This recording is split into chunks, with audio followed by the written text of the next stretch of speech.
was born in Lithuania, and as the Second World War came to the end, I withdrew to Germany, and we were liberated by Canadians, and we were put to displaced person camps.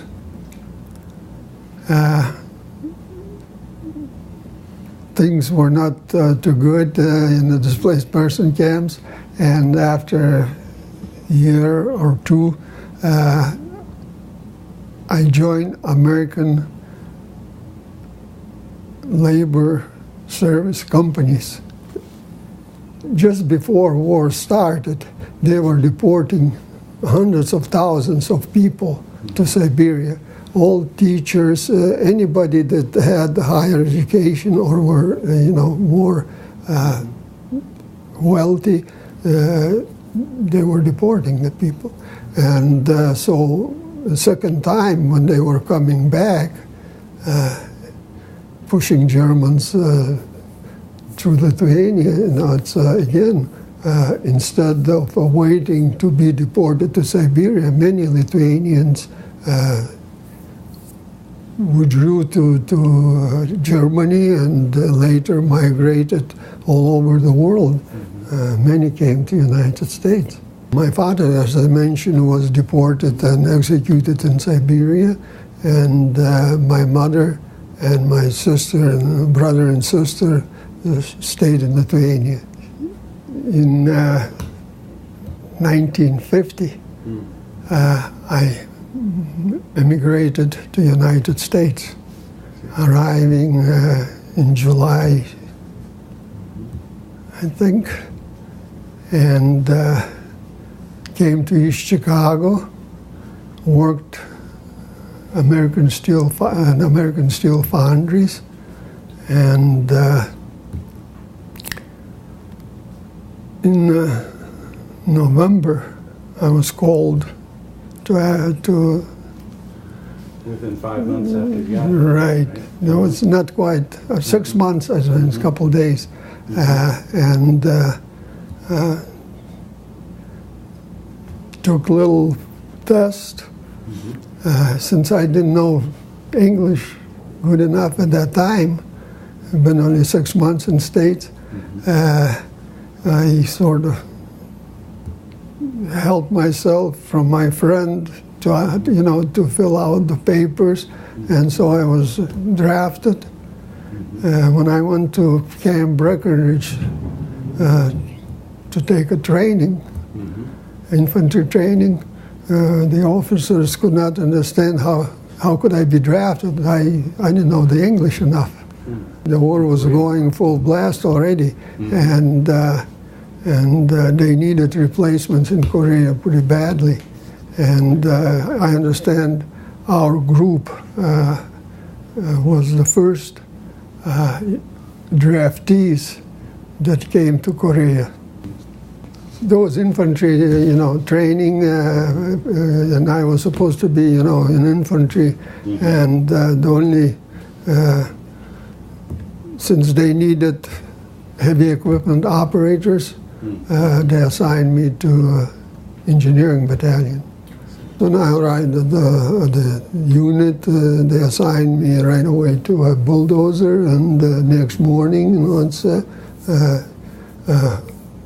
I got on a bulldozer, and our main job was widening the roads. They were originally just the footpaths that they widened to get the Jeep through, and then we had to widen those paths so that trucks could get through, and through mountain passes. The country is hilly. And so we worked, our line companies had explosives, or we drill holes and blast the rock, and then I would remove the debris and wherever we could. American Army, I don't overwork you. Well, we did work, it's like on a bulldozer, and we worked 12-hour shifts. There was 2 guys assigned, so I would work 12 hours, and then another guy would come in and he worked 12 hours. So the bulldozer was working 24 hours on the roads. We were many times, right with infantry on the front lines, working on the roads. And there were times when, snipers were, signs, watch out for snipers in the hills. And we had to work, regardless. And of course, on several occasions, we have to, jump from bulldozer and hide underneath because the mortars were exploding all over. Where we were stationed, we had a little hill called Bloody Ridge. Chinese would attack with the thousands of troops at night, screaming, and take the hill. So Americans would draw. After that, artillery would pound the hell out of the hill, and then infantry take over again the hill. A week or so later, Chinese attack again. So it was, it's a crazy world. It's fighting over what and people dying. When I came back from Korea, we got the contact. I wasn't writing as using my name, using my cousin's wife's German name, and getting letters back and forth to my mom. And my mom had a cancer, and she passed away finally. My brother and sister are still back in Lithuania. And so finally, when Soviet Union collapsed in 1991, and my sister came to visit. I arranged an aunt, and she came to visit. And that's when I saw my sister first time after 50 years.